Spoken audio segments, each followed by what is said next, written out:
மாணவ கண்மணிகள் அனைவருக்கும் என் இனிய காலை வணக்கங்கள். மாணவ கண்மணிகள் அனைவரும் நலமாக உள்ளீர்களா? மாணவ கண்மணிகள் தங்களுடைய வழிபாட்டினை கூறிவிட்டீர்களா? நன்றி. நான் ஒரு நல்ல ஆசிரியர்.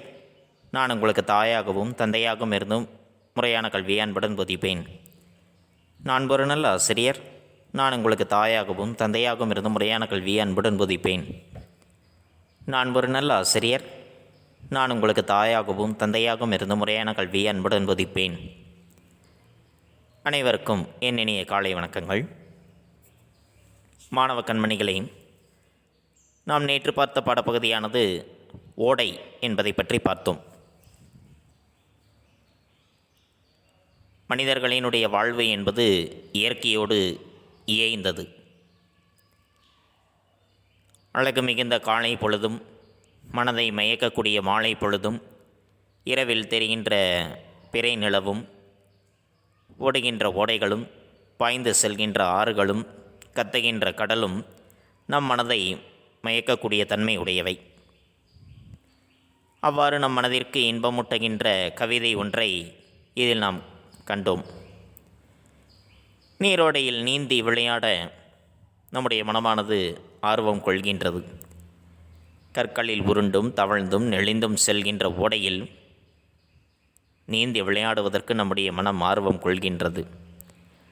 சலசலவென்று ஒளி எழுப்பியபடி ஓடுவதற்கு இந்த ஓடையானது எந்த பள்ளியில் சென்று படித்தது? நூல்களால் வர்ணித்து சொல்ல முடியாத இதனுடைய அழகுக்கு இணையாக யாரால் எழுத முடியும்? நன்சை புன்சை நிலங்களுக்கு நீர்வளத்தினை தந்து அங்குள்ள பயிர்களை செழிக்கச் செய்கின்றது. அவ்வாறு விளைந்த பயிர்கள் மூலமாக உணவினை தந்து நாட்டினுடைய வறுமையை போக்குகின்றது. கொஞ்சி மகிழ்கின்ற அலைகளால் கரையை மோதுகின்றது. குளிர்ச்சியை தருகின்ற புற்களுக்கு இன்பத்தினை சேர்க்கின்றது. நெஞ்சத்தில் இரக்கம் இல்லாதவர் வெட்கப்படுமாறு இடையராது ஓடி தன்னுடைய உழைப்பை கொடையாக தருகின்றது. சிறந்த சொற்களை பேசுகின்ற பெண்கள் பாடும் வள்ளைப்பாட்டின் சிறப்புக்கேற்ப முழவை முழக்குவதைப் போல ஒளி எழுப்புகின்றது அந்த ஓடை நீரானது. ஓடையினுடைய சிறப்பை பற்றி புதுவை கவிஞர், தமிழகத்தினுடைய வேர்ட்ஸ்வர்த் என்று புகழ்ந்து கூறப்படுகின்ற கவிஞர் வாணிதாசன் அவர்கள் அதனை தெளிவர நமக்கு கொடுத்திருந்தார். ஓடையினுடைய சிறப்புகளை பற்றி நாம் கண்டுகளித்தோம். மாணவ கண்மணிகளுக்கு அவை நன்கு புரிந்திருக்கும் என எண்ணுகின்றேன். அடுத்து நாம் காணக்கூடிய பாடப்பகுதியானது கோணக்காத்து பாட்டு. கோணக்காத்து பாட்டு என்பது காற்றினுடைய போக்கினால் ஏற்பட்டிருக்கக்கூடிய புயலினால் எத்தகைய சீற்றங்களானது ஏற்படுகின்றது? அந்த இயற்கை சீற்றத்தினால் எவையெல்லாமே வீணாக போகின்றன என்பதை பற்றித்தான் இன்றைய பாடலில் நாம் காண இருக்கின்றோம். காற்றினுடைய திசை மாறி அவை புயலாக வீசும் பொழுது எத்தகைய தாக்கத்தினை அவை ஏற்படுத்துகின்றது என்பதை பற்றி நமக்கு வழங்கக்கூடியதுதான் இந்த கோணக்காத்து பாட்டு என்பது. நம்முடைய தமிழ்நாட்டில் பல்வேறு விதமான புயல்களானது தாக்கி இருக்கின்றன. பல புயல்களால் நம்முடைய தமிழ்நாடு பாதிக்கப்பட்டிருக்கின்றது. பல சீற்றங்களை கடந்திருக்கின்றது. அத்தகைய புயலினால் தாக்குண்ட பொழுது எழுதப்பட்டிருக்கூடிய ஒரு நாட்டுப்புற பாடல்தான் இந்த கோணக்காத்து பாட்டு என்பது. பாடலினை காண்போமா? மாணவ கண்மணிகள் தங்களுடைய பாட புத்தகத்தில் பக்கம் எண் 27 எடுத்துக்கொள்ளுங்கள். எடுத்துக்கொண்டீர்களா? நன்றி. வெங்கம்பூர் சாமிநாதன். வெங்கம்பூர் சாமிநாதன் என்பவர் ஈரோட்டுக்கு அருகில் உள்ள வெங்கம்பூர் என்ற ஊரை சார்ந்தவர். ஈரோட்டுக்கு அருகில் உள்ள வெங்கம்பூர் என்ற ஊரை சார்ந்தவர்தான் சாமிநாதன் என்பவர். அவர்தான் இந்த கோணக்காத்து பாடலை இயற்றியிருக்கின்றார். இவர் இயற்றப்பட்ட காலம் பற்றிய தெளிவான குறிப்பானது நமக்கு கொடுக்கப்படவில்லை.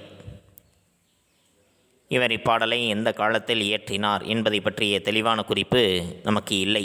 இருந்தாலும் எந்த ஆண்டு அது இயற்றப்பட்டது, எந்த மாதத்தில் இயற்றப்பட்டது என்பதை பற்றி குறிப்பிடப்பட்டிருக்கின்றன. பரிதாபி என்றுமே வந்த வருஷத்தில் பங்குனி மாதம் தேதி 16 உருமம் கட்டிய முகிலாய் கோணக்காத்து உள்ளன்று உள்ளன்று மெத்த அடித்ததினாள் என்று இப்பாடலானது தொடங்குகின்றது.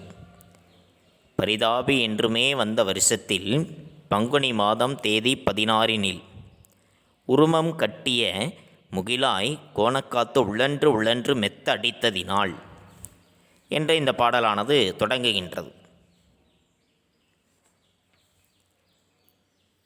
ஆக இப்பாடலானது பங்குனி மாதத்தில் 1913ஆம் ஆண்டு உருவாகி இருக்கலாம் என்று அறியப்படுகின்றது. ஆனால் இதனை பற்றிய தெளிவான குறிப்பு நமக்கு கொடுக்கப்படவில்லை. பங்குனி மாதம் 1913ஆம் ஆண்டு இப்பாடல் உருவாகி இருக்கலாம் என்று அந்த கோணக்காத்து பாட்டு தொடக்கத்தின் வாயிலாக நாம் அறிந்து கொள்கின்றோம். இப்பாடலை பாடியவர் ஈரோடு பகுதியை சார்ந்தவர் என்ற காரணத்தினால் கொங்கு நாட்டில் இருக்கக்கூடிய ஊர்களில் ஏற்பட்ட சேதங்களை பற்றி மிக விரிவாக இதில் பதிவு செய்திருக்கின்றார். கொங்கு நாட்டில் இருக்கக்கூடிய ஊர்களில் எந்த அளவிற்கு சேதங்களானது ஏற்பட்டிருக்கின்றது ஒரு புயலினால் என்பதை பற்றி மிக விரிவாக இதனை பதிவு செய்திருக்கின்றார். நாட்டில் பெரும் பஞ்சம் ஏற்பட்ட காலங்களில் மக்கள் பட்ட துயரங்களை அக்காலத்தில் வாழ்ந்த புலவர்கள் கும்மி பாடல்களாக பாடியிருக்கின்றார்கள். நாட்டில் பெரும்பஞ்சமானது ஏற்பட்ட காலங்களில் மக்கள் எந்த அளவிற்கு துயரப்பட்டு இருக்கின்றார்கள் என்பதை உணர்ந்து அன்றைய காலகட்டத்தில் வாழ்ந்த புலவர் பெருமக்கள் அவற்றினை கும்மி பாடல்களாக பாடியிருக்கின்றார்கள். பேச்சு தமிழில் அமைந்த இவை பஞ்ச கும்மிகள் என்று அழைக்கப்படுகின்றன. இவை பேச்சு தமிழில் அமைந்திருக்கின்றது, எழுத்து தமிழில் அமையவில்லை. பேச்சு தமிழில் அமைந்திருக்கின்ற காரணத்தினால் இவை பஞ்ச கும்மிகள் என்று அழைக்கப்படுகின்றன. புலவர் சே. ராசு அவர்கள் தொகுத்த பஞ்சகும்மிகள் என்ற நூலில் இடம்பெற்றுள்ளது இப்பாடலானது. இதனை தொகுத்தவர் புலவர் சே. ராசு அவர்கள் தொகுத்த பஞ்சகும்மிகள் என்ற நூலில் இடம்பெற்றுள்ள வெங்கம்பூர் சாமிநாதன் இயற்றிய கோணக்காத்து பாட்டு என்னும் காத்து நொண்டி சிந்திலிருந்து சில பாடல்களானது நமக்கு இங்கே தரப்பட்டிருக்கின்றன. இப்பாடலை தொகுத்தவர் புலவர் சே. ராசு அவர்கள். கோணக்காத்து பாட்டு இடம்பெற்றுள்ள நூல் பஞ்சகும்மிகள் என்பது. இப்பாடலினை நமக்கு எழுதியவர் வெங்கம்பூர் சாமிநாதன். புரிந்ததா மாணவர்களே? நன்றி. கோணக்காத்து பாட்டு. இயற்கை என்பது மிகவும் அழகானது, அமைதியானது, மக்களுக்கு மகிழ்ச்சியை ஊட்டுவது. நம்மை சுற்றி இருப்பவை மரங்கள், செடிகள், கொடிகள், உயர்ந்தோங்கிய மலைகள், ஆறுகள், ஓடைகள், இவை அனைத்துமே இயற்கை நமக்கு கொடுத்திருக்கூடிய கொடை. அது மிகவும் அழகானதாக இருக்கும், நம்முடைய கண்களுக்கு விருந்தளிப்பவையாக இருக்கும், நம்முடைய மனதிற்கு மகிழ்ச்சி ஊட்டுபவையாக இருக்கும். அந்த இயற்கையானது அமைதியானதாக இருக்கும். காற்று வீசுகின்றது என்றால் மெல்லிய தென்றல் காற்றாக வீசும். கடலில் அலைகள் எழுகின்றன என்றால் அதுவும் பார்ப்பதற்கு அழகாக அமைதியாக இருப்பதாக தோன்றும். அது மக்களினுடைய மனங்களுக்கு மகிழ்ச்சியை ஊட்டக்கூடியவையாக அமைகின்றன. அதே சமயத்தில் அது சீற்றம் கொண்டு பொங்கி எழுகின்றதென்றால் மாபெரும் பேரழிவை அது ஏற்படுத்தி விடுகின்றது. காற்று மெல்லிய தென்றல் காற்றாக வீசும் பொழுது நம்முடைய மனதிற்கு இனிமையாக இருக்கும். அதே சமயத்தில் ஒரு புயல் காற்றாக, சூறாவளி காற்றாக சுழன்று வீசுகின்றதென்றால் நம்மால் அதனை எதிர்கொள்ள முடியுமா? நிச்சயமாக முடியாது. அதேபோன்று கடலில் அலைகளானது எழுகின்றன. அது பார்ப்பதற்கு அழகாக இருக்கும். அதே சமயத்தில் திடீரென்று ஆழிப்பேரலையாக அது உருமாறுகின்றதென்றால் அதனை எதிர்கொள்வதும் சாத்தியமில்லை. ஆக அது இயற்கை என்பது அமைதியாக தோற்றமளித்தாலும் சீற்றம் கொண்டு பொங்கி எழுந்தால் மாபெரும் அழிவை ஏற்படுத்துவதாக அமையும். நாம் வாழுகின்ற தமிழ்நாடானது அடிக்கடி புயலால் தாக்கப்படுகின்ற ஒரு பகுதி. பல புயல்கள் நம்முடைய தமிழ்நாட்டினை பாதித்திருக்கின்றன. முன்பு ஒருமுறை தமிழ்நாடு புயலால் தாக்குண்ட போது நாட்டுப்புற பாடல் வடிவில் பாடப்பட்ட பாடல்களை பற்றி நாம் அறிந்து கொள்கின்றோம். முன்பொரு முறை இதே போன்று தமிழ்நாடானது புயலால் பாதிக்கப்பட்ட பொழுது ஒரு நாட்டுப்புற பாடல் ஒன்றை எழுதியிருக்கின்றார்கள். புயலினால் எவ்வாறு சேதமடைந்திருக்கின்றது, எந்தெந்த பகுதிகள் பாதிக்கப்பட்டிருக்கின்றன, எவ்வாறு பாதிக்கப்பட்டிருக்கின்றன என்பதை பற்றி கோணக்காத்து பாட்டு என்ற பாடலின் வாயிலாக நமக்கு வழங்கியிருக்கின்றார் வெங்கம்பூர் சாமிநாதன் அவர்கள். பாடலினை காண்போமா? உருமங்கட்டிய முகிலால் கோணக்காத்து உழன்று உழன்று மெத்த அடித்ததினால், உருமங்கட்டிய முகிலால் கோணக்காத்து உழன்று உழன்று மெத்த அடித்ததினால், பெரிதான வீடுகளெல்லாம் கோப்புடனே பிரிந்தும் கூரை தட்டு சரிந்ததங்கே. பெரிதான வீடுகளெல்லாம் கோப்புடனே பிரிந்தும் கூரை தட்டு சரிந்ததங்கே. சிங்காரமாய் வாங்கல் நகரில் வைத்திருந்த தென்னம்பிள்ளை அத்தனையும் விண்ணமாச்சுதே. சிங்காரமாய் வாங்கல் நகரில் வைத்திருந்த தென்னம்பிள்ளை அத்தனையும் விண்ணமாச்சுதே. மங்காத காங்கைய நாட்டில் மேட்டுக்காட்டில் மாளாத பருத்தி எல்லாம் கோளாக போச்சுதே. மங்காத காங்கைய நாட்டில் மேட்டுக்காட்டில் மாளாத பருத்தி எல்லாம் கோளாக போச்சுதே. ஆரங்கள் வைத்த சுவரெல்லாம் மெத்தை வீடு அடியோடே விழுந்ததங்கே.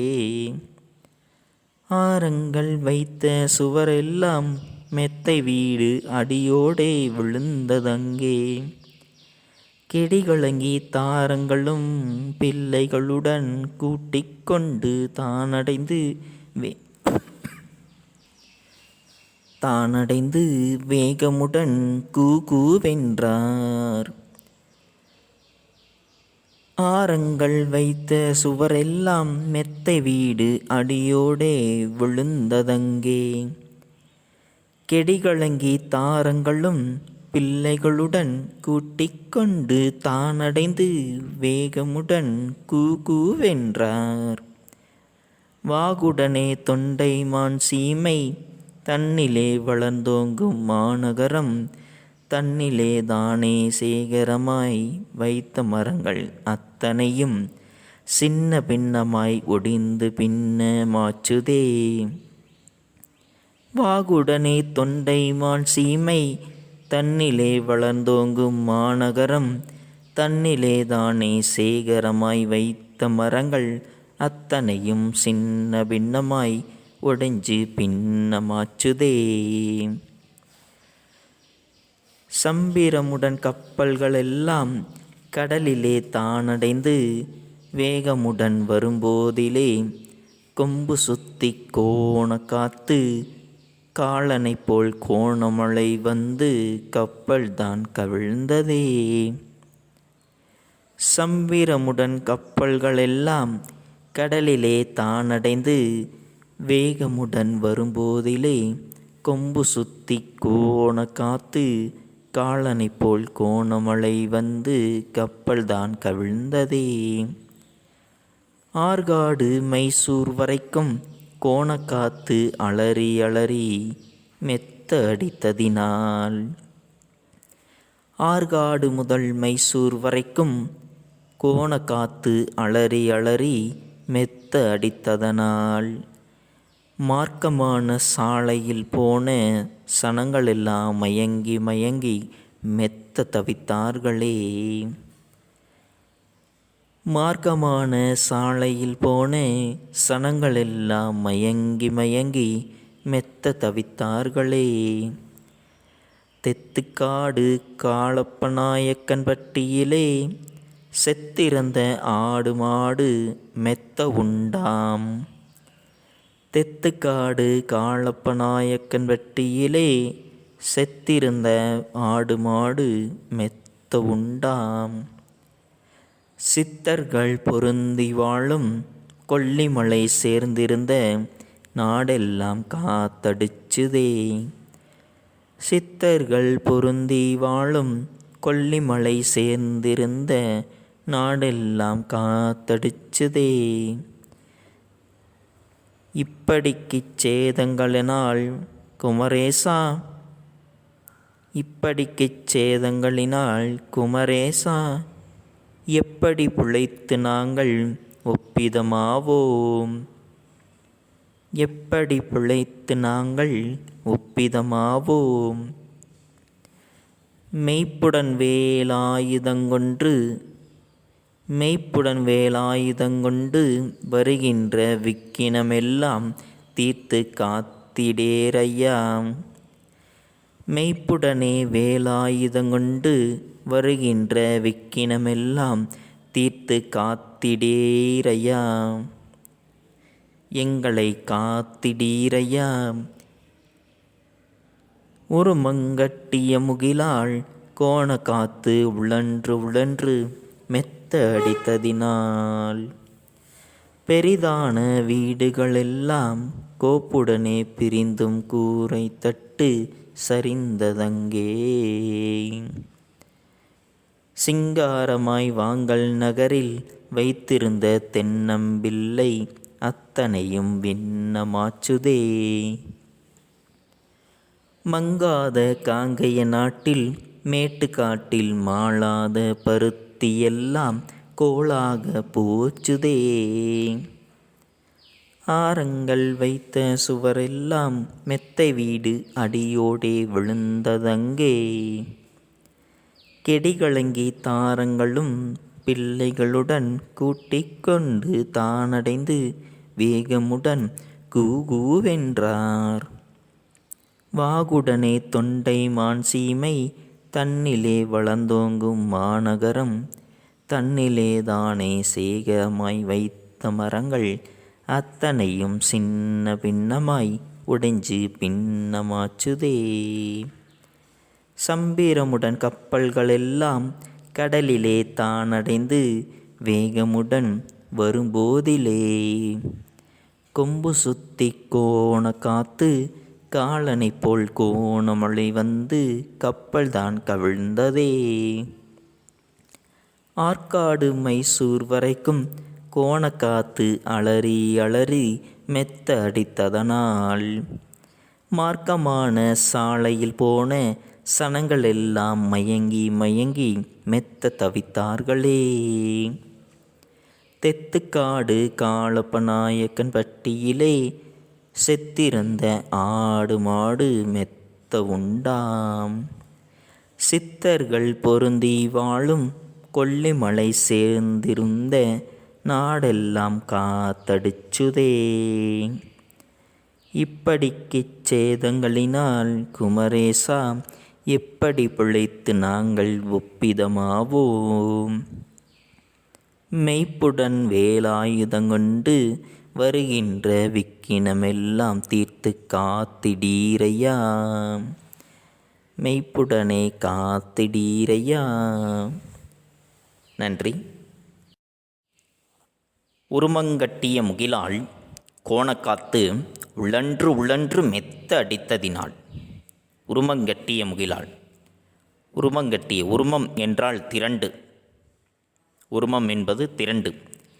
திரண்டு எழுந்திருக்கக்கூடிய முகிலால், முகில் என்றால் மேகம், முகில் என்பது மேகம், திரண்டு எழுந்த மேகங்களினால் கோணக்காத்து, கோணக்காத்தானது, கோணக்காத்து என்பது புயல் காற்று, புயல் காற்றானது உழன்று உழன்று, உழன்று உழன்று என்றால் சுழன்று சுழன்று மேகங்களானது திரண்டு எழுந்திருக்கின்றது.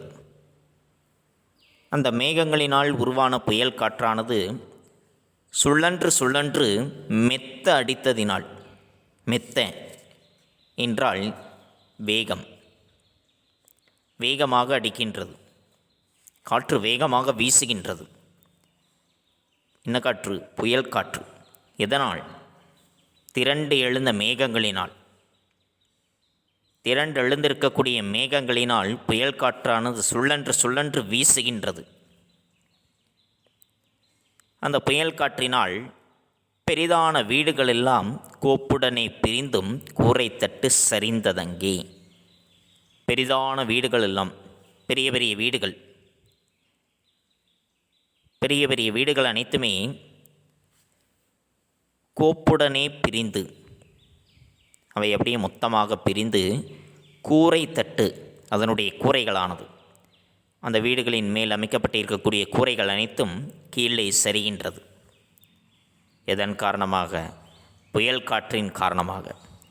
காற்று வேகமாக சுழன்று வீசும் பொழுது மிகப்பெரிய வீடுகளினுடைய கூரைகள் அனைத்தும் கீழே சரிகின்றது.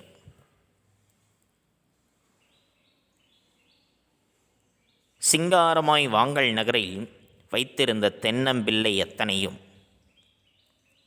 சிங்காரமாய், சிங்காரம் என்றால் அழகு, அழகாக இருக்கக்கூடிய வாங்கல் என்ற அந்த நகரத்தில், மிகவும் அழகான நகரம், அழகான நகரமாக இருக்கக்கூடிய வாங்கல் என்ற நகரத்தில் வைக்கப்பட்டிருக்கக்கூடிய தென்னம்பிள்ளைகள் அத்தனையும் விண்ணமாச்சுதே. விண்ணம் என்றால் சேதம், சேதமாகிவிட்டது, வீணாக போய்விட்டது. ஏனென்றால் காற்றினுடைய தாக்கத்தினால் தென்னை மரங்கள் அனைத்தும் என்னாகிவிட்டது? முறிந்து கீழே விழுந்து விட்டன. அதனால் அவை அனைத்தும் சேதமடைந்து விட்டது என்று சொல்கின்றார். இந்த நகரத்தில், வாங்கல் நகரில், வாங்கல் நகரில் வைக்கப்பட்டிருக்கக்கூடிய தென்னை மரங்கள் அனைத்தும் வீணாக போய்விட்டன. அதோடு நின்று விடவில்லை காற்றினுடைய தாக்கம். மங்காத காங்கேய நாட்டில் மேட்டுக்காட்டில் மாளாத பருத்தி எல்லாம் கோளாக போச்சுதே.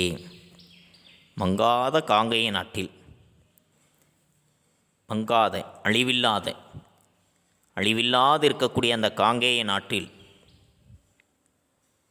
மேட்டுக்காட்டில், அங்குள்ள மேட்டு பகுதியில் வளர்ந்திருக்கக்கூடிய பருத்தி செடிகள், மாளாத பருத்தி எல்லாம் வளர்ந்திருக்கக்கூடிய பருத்தி செடிகள் அனைத்துமே வெறும் கோளாக போச்சுதே. கோள் வெறும் குச்சிகளாக அவை சிதைந்து விட்டன. பருத்தி அனைத்தும் வீணாகிவிட்டது. காங்கேய நாட்டினுடைய மேட்டு பகுதிகளில் வளர்ந்திருக்கக்கூடிய பருத்தி செடிகள் அனைத்தும் வெறும் கோளாக கிடைக்கின்றது. வெறும் குச்சிகள் தான் அங்கே இருக்கின்றது. பருத்தி என்பது அதில் இல்லை. காற்று வீசும் பொழுது அவை அனைத்தும் அதனோடு பிரிந்து பறந்து சென்று விட்டது. வெறும் கோள் மட்டும்தான் அங்கே காட்சி அளிக்கின்றது. எங்கு? காங்கேய நாட்டில், வாங்கல் நகரில் தென்னம்பிள்ளைகள் அனைத்தும் சேதமாகிவிட்டது. காங்கேய நாட்டில் பருத்தி செடிகள் அனைத்துமே சிதைந்து வெறும் குச்சிகளாக காட்சியளிக்கின்றன. அடுத்த பத்தி. ஆரங்கள் வைத்த சுவரெல்லாம் மெத்தை வீடு அடியோடே விழுந்ததங்கே. ஆரங்கள் வைத்த சுவரெல்லாம், மிகவும் அழகாக அமைக்கப்பட்டிருக்கக்கூடிய சுவர்கள், அழகிய சுவர்களை கொண்டிருக்கக்கூடிய மெத்தை வீடு, மாடி வீடு காணுங்க, அடியோடே விழுந்ததங்கே. அடியோடு அப்படியே விழுந்து விட்டது. அழகிய சுவர்களை வைத்து கட்டப்பட்டு இருக்கக்கூடிய மெத்தை வீடு, மாடி வீடுகளானது அடியோடு கீழே விழுந்து விட்டன. விழுந்ததை பார்த்து கெடி கலங்கி மிகவும் வருத்தமடைந்து தாரங்களும் பிள்ளைகளுடன் அந்த வீட்டில் வசிக்கக்கூடிய ஆண்கள் தங்களுடைய தாரங்கள் மனைவியோடும் பிள்ளைகளோடும் கூட்டிக் கொண்டு அவர்களை சேர்த்து கொண்டு தானடைந்து வேகமுடன் கூ கூவென்றார். அங்கிருந்து வேகமாக கூ கூ என்று அலறியபடியே ஓடுகின்றார்கள். ஏனென்றால் அவர்கள் தங்கியிருந்த அழகிய சுவர்களை உடைய மாடி வீடுகள் அனைத்தும் அடியோடு கீழே விழுந்து விட்டன. அதனால் செய்வதறியாது தவித்த ஆடவர்கள் மனைவி பிள்ளைகளுடன் தெருவில் கூ என்று அலறியபடியே ஓடுகின்றார்கள். அந்த அளவிற்கு புயலினுடைய தாக்கம் அதிகமாக இருந்தது. வாகுடனே தொண்டைமான் சீமை தன்னிலே வளர்ந்தோங்கும் மாநகரம், தன்னிலே தானே சேகரமாய் வைத்த மரங்கள் அத்தனையும் சின்ன பின்னமாய் ஒடிஞ்சு பின்னமாச்சுதே. வாகுடனே தொண்டைமான் சீமை, தொண்டைமான் சீமை நாடு, தொண்டைமான் நாடானது. தொண்டைமான் நாட்டில் தன்னிலே வளர்ந்தோங்கும், சிறந்து ஓங்கி வளரக்கூடிய ஒரு பெரிய நகரம் தொண்டைமான் நகரம் என்பது. அந்த நகரத்தில் தன்னில்தானே சேகரமாய் வைத்த மரங்கள், அந்த நகரத்தில் வைக்கப்பட்டிருக்கக்கூடிய மரங்கள் அனைத்துமே சின்ன பின்னமாய் ஒடிஞ்சு பின்னமாச்சுதே, சின்னாபின்னமாக ஒடிந்து விட்டது. அந்த நகரத்தில், தொண்டைமான் நகரத்தில் வைக்கப்பட்டிருக்கக்கூடிய மரங்கள் அனைத்தும் 2-3 முறிந்து விழுந்து விட்டன, சின்னாபின்னமாகிவிட்டது அங்குள்ள மரங்கள் அனைத்தும். வாங்கல் நகரில் தென்னம்பிள்ளைகள் அனைத்தும் வீணாகிவிட்டது. காங்கேய நாட்டினுடைய மேட்டுக்காட்டில் வைக்கப்பட்டிருக்கக்கூடிய பருத்தி செடிகள் அனைத்தும் வெறும் கோளாக காட்சியளிக்கின்றது. அழகிய சுவர்களை வைத்து கட்டப்பட்டிருக்கக்கூடிய மாடி வீடுகள் அனைத்தும் இடிந்து விழுந்து விட்டன. தொண்டைமான் நாட்டில் உயர்ந்தோங்கி வளர்ந்திருக்கக்கூடிய மரங்கள் அனைத்தும் சின்னாபின்னமாய் முடிந்து விழுந்து விட்டன.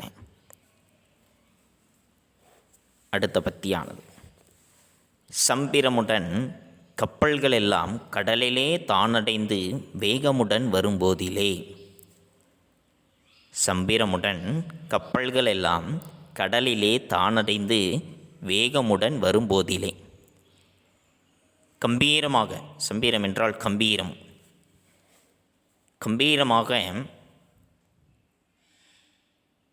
கடலில் வருகின்ற கப்பல்கள் எல்லாம், கம்பீரமாக கடலில் வரக்கூடிய கப்பல்கள் அனைத்துமே தானடைந்து வேகமுடன் வரும்போதிலே, அவை வேகமாக வருகின்றது. இங்கு கடலில் எவை? கப்பல்கள். வேகமாக அவை வரும்பொழுது கொம்பு சுற்றி கோணக்காத்து, கொம்பு சுற்றி சுழன்று அடிக்கக்கூடிய அந்த கோணக்காத்தானது காலனை போல், காலன் யமன், யமனை போல கோணமழை வந்து கப்பல்தான் கவிழ்ந்ததே. கோணமழை பெருமழையாக பொழிகின்றது. அந்த பெருமழை பொழிந்து கப்பல் கவிழ்ந்து விட்டது. கம்பீரமாக கடலிலே விரைந்து வருகின்றது கப்பலானது. அவ்வாறு வரும்பொழுது சூறாவளி காற்றான சுழன்று அடிக்கின்றது. திடீரென்று யமனைப் போல பெருமழையானது பொழிகின்றது. பெருமழையினாலும் சூறாவளி காற்றினாலும் சுழன்றடித்த கப்பலானது கடலில் கவிழ்கின்றது. ஆற்காடு மைசூர் வரைக்கும் கோணக்காத்து அலறி அலறி மெத்த அடித்ததனால், ஆற்காடு முதல் மைசூர் வரைக்கும் புயல் காற்றானது சுழன்றடிக்கின்றது. மிகுந்த ஆரவாரத்தோடு அவை அடிக்கின்ற காரணத்தினால் மார்க்கமான சாலையில் போனேன். சாலைகளில் அவ்வழியில் உள்ள சாலைகளில் சென்ற சனங்கள் எல்லாம், மக்கள் எல்லாம் மயங்கி மயங்கி மெத்த தவித்தார்களே. அவர்கள் தடுமாறி தடுமாறி தவிக்கின்றனர், தடுமாறி தவிக்கின்றனர். யாரு? மக்கள். ஆற்காடு முதல் மைசூர் வரைக்கும் புயல் காற்றானது சுழன்று வீசுகின்றது. அதனால் வழியே உள்ள சாலைகளின் வழியாக சென்ற மக்கள் தடுமாறி தவிக்கின்றார்கள். தெத்துக்காடு காளப்பநாயக்கன் பட்டியிலே செத்திறந்த ஆடு மாடு மெத்த உண்டாம். தெத்துக்காடு காளப்பநாயக்கன் பட்டி ஆகிய பகுதிகளில் பட்டியலை, அங்கே இருக்கக்கூடிய பட்டிகளில் அடைத்து வைக்கப்பட்டிருக்கக்கூடிய செத்திறந்த ஆடு மாடு மெத்த உண்டாம். ஏராளமான ஆடு மாடுகள் இறந்து கிடந்தன. இதனால் புயலினுடைய தாக்கத்தினால், புயல் அந்த அளவிற்கு சுழன்றடித்த காரணத்தினால் தெத்துக்காடு காளப்பநாயக்கன்பட்டி ஆகிய பகுதிகளில் அடைத்து வைக்கப்பட்டிருக்கக்கூடிய ஆடு மாடுகள் இறந்து கிடந்தன. சித்தர்கள் பொருந்தி வாழும் கொல்லிமலை சேர்ந்திருந்த நாடெல்லாம் காத்தடிச்சதே. சித்தர்கள் சேர்ந்து வாழுகின்ற கொல்லிமலையை சுற்றி இருக்கக்கூடிய பகுதிகளிலும் புயல் காற்று சுழன்றடித்திருக்கின்றது. எந்த ஒரு பகுதியையும் விட்டு வைக்கவில்லை. எல்லா பகுதிகளிலுமே தன்னுடைய கோர தாண்டவத்தை புயலானது காட்டியிருக்கின்றது. வாங்கல் நகரில் வைத்திருந்த தென்னம்பிள்ளைகள் அனைத்தும் சேதமாகிவிட்டது. காங்கை நாட்டினுடைய மேட்டுக்காட்டில் இருந்த பருத்திகள் அனைத்தும் கோளாகி போய்விட்டது. அழகிய சுவர்களை வைத்து கட்டப்பட்டிருக்கக்கூடிய மெத்தை வீடுகள், மாடி வீடுகள் அனைத்தும் கீழே சரிந்து விழுந்து விட்டன. தொண்டைமான் நாட்டில் உயர்ந்தோங்கி வளர்ந்திருக்கக்கூடிய மரங்கள் அனைத்தும் சின்னாபின்னமாய் ஒடிந்து விழுந்து விட்டன. கடலில் கம்பீரமுடன் வளமர்ந்து கொண்ட இந்த கப்பல்களானது யமனை போல சூறாவளி காற்றும் பெருமழையும் பெய்ததினால் கடலில் கவிழ்ந்து விட்டது. ஆற்காடு முதல் மைசூர் வரைக்கும் புயல் காற்று சுழன்றடித்தது. அதனால் வழியாக சாலையில் சென்ற மக்கள் அனைவருமே தடுமாறி தவித்தார்கள். தெத்துக்காடு காளப்பநாயக்கன் பட்டியில் அடைத்து வைக்கப்பட்டிருக்கக்கூடிய ஆடு மாடுகள் அனைத்தும் இறந்து கிடந்தன. சித்தர்கள் வாழக்கூடிய கொல்லிமலை சுற்றிய பகுதிகளிலும் சூறாவளி காற்றானு சுழன்று வீசியது. இப்படிக்கு சேதங்களினால் குமரேசா, எப்படி பிழைத்து நாங்கள் ஒப்பிதமாவோம்? இப்படி அடுக்கடுக்காக பல சேதங்கள், பல அழிவுகள் உண்டாகும் என்றால் குமரேசா என்று யாரை சொல்கின்றார்? முருகனை சொல்கின்றார். முருகனே, முருகப்பெருமானே, இப்படி அடுக்கடுக்காக பல அழிவுகளானது ஏற்படும் என்றால் எப்படி பிழைத்து நாங்கள் ஒப்பிதமாவோம்? எப்படி நாங்கள் பிழைப்போம்? எப்படி இவற்றை நாங்கள் தாங்குவோம் என்று யாரிடம் கேட்கின்றார்கள்? முருகனிடம் கேட்கின்றார்கள். முருகப்பெருமானே, இப்படி அடுக்கடுக்காக பல அழிவுகள் ஏற்படும் என்றால் இவற்றை நாங்கள் எப்படி தாங்குவோம்?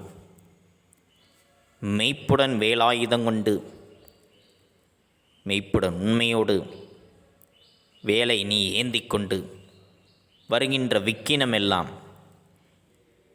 எங்களுக்கு ஏற்படுகின்ற வினைகளை எல்லாம், இடர்களை எல்லாம் தீர்த்து காத்திடீரையா, அவற்றை தடுத்து நிறுத்தி எங்களை காத்திடீரையா, எங்களை காப்பாயாக என்று முருகப்பெருமானிடம் வேண்டுகின்றார்.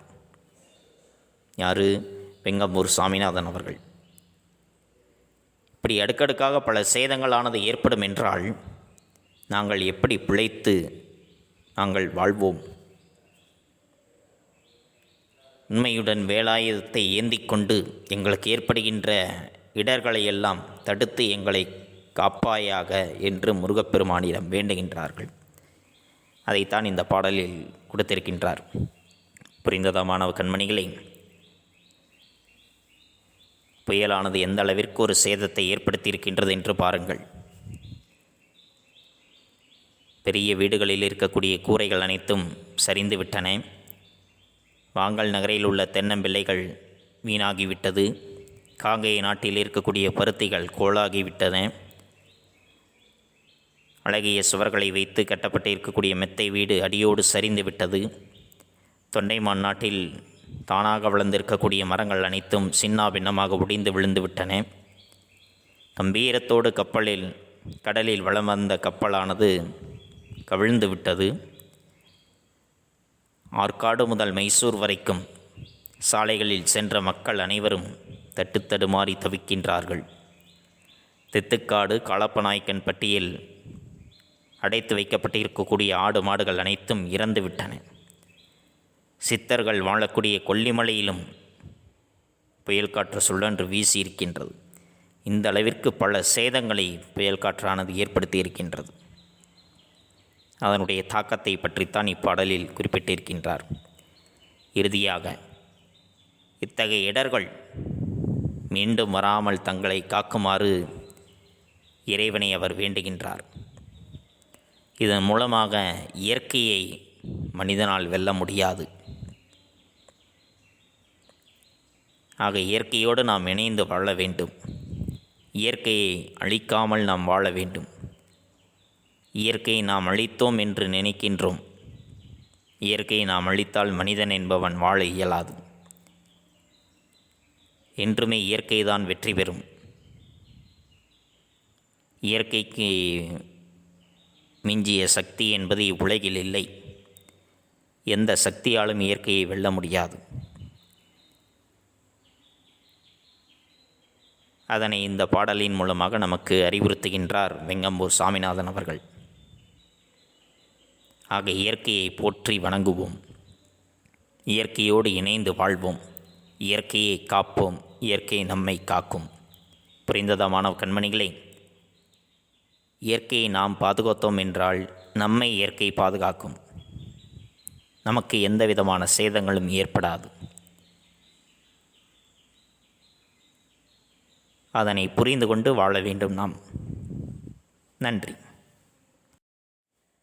மாணவ கண்மணிகளே, இதுகாரும் நாம் கண்டறிந்தது கோணக்காத்துப்பாட்டு என்ற பாடலின் வாயிலாக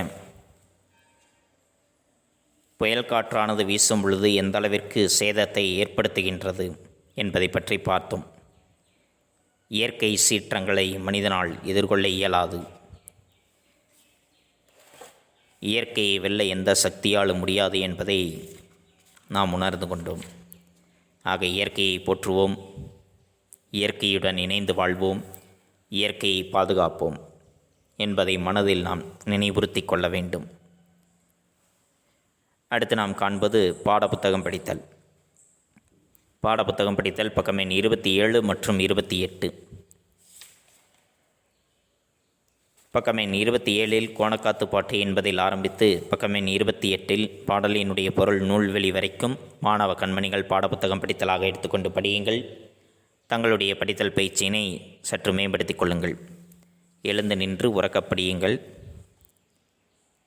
அடுத்து நாம் காண்பது வீட்டுப்பாடம். வீட்டுப்பாடம் பக்கம் எண் 29. பக்கம் எண் 29 3 குருவினா இருக்கின்றதா? அதில் முதல் குருவினா, கப்பல் கவிழ்ந்ததற்கு காரணமாக கோணக்காத்துப்பாட்டு கூறுவது யாது என்பது. பக்கம் எண் 28 பாடலினுடைய பொருளில் இரண்டாவது பத்தியில் கடைசி வரியானது, கடலில் விரைந்து வந்த கப்பல் யமனைப் போல வந்த பெருமழையினாலும் சுழல் காற்றினாலும் கவிழ்ந்தது என்பது. அதுதான் முதல் வினாவிற்குரிய விடை. குறித்து கொண்டீர்களா? கடலில் விரைந்து வந்த கப்பல் யமனைப் போல வந்த பெருமழையினாலும் சுழல் காற்றினாலும் கவிழ்ந்தது. இது முதல் வினாவிற்குரிய விடை. குறித்து கொண்டீர்களா? இரண்டாவது வினா, புயல் காற்றினால் தொண்டைமான் நாட்டில் ஏற்பட்ட அழிவு யாது? புயல் காற்றினால் தொண்டைமான் நாட்டில் ஏற்பட்ட அழிவு யாது? அதே பத்தியில் இரண்டாவது வரி, தொண்டைமான் நாட்டில் சிறப்பாக வைக்கப்பட்ட மரங்கள் அனைத்தும் சின்னாபின்னமாக ஒடிந்து விழுந்தன இருக்கின்றதா? அது இரண்டாவது வினாவிற்குரிய விடை. தொண்டைமான் நாட்டில் சிறப்பாக வைக்கப்பட்ட மரங்கள் அனைத்தும் சின்னாபின்னமாக ஒடிந்து விழுந்தன. குறித்து கொண்டீர்களா? அடுத்து மூன்றாவது வினா. கொல்லிமலை பற்றி பாடல் கூறும் செய்தி யாது? கொல்லிமலை பற்றி பாடல் கூறும் செய்தி யாது? மூன்றாவது பத்தியில் கடைசி வரி. சித்தர்கள் வாழும் கொல்லிமலையை சுற்றியுள்ள பகுதிகளிலும் புயல் அடித்தது. சித்தர்கள் வாழும் கொல்லிமலையை சுற்றியுள்ள பகுதிகளிலும் புயல் அடித்தது. அது மூன்றாவது வினாவிற்குரிய விடை. குறித்து கொண்டீர்களா? இந்த 3 வினாக்களையும் ஒரு முறை எழுதி பலமுறை படித்து கொள்ளுங்கள். 3 வினாக்களையும் ஒரு முறை எழுதி பலமுறை படித்து கொள்ளுங்கள். எழுதுவது ஒரு முறை, படிப்பது பலமுறை. தெளிவுரை எழுதுங்கள். தங்களுடைய கையெழுத்து பயிற்சியும் சற்று மேம்படுத்திக் கொள்ளுங்கள். மீண்டும் அடுத்த பாட வேளையில் சந்திப்போம். நன்றி, வணக்கம்.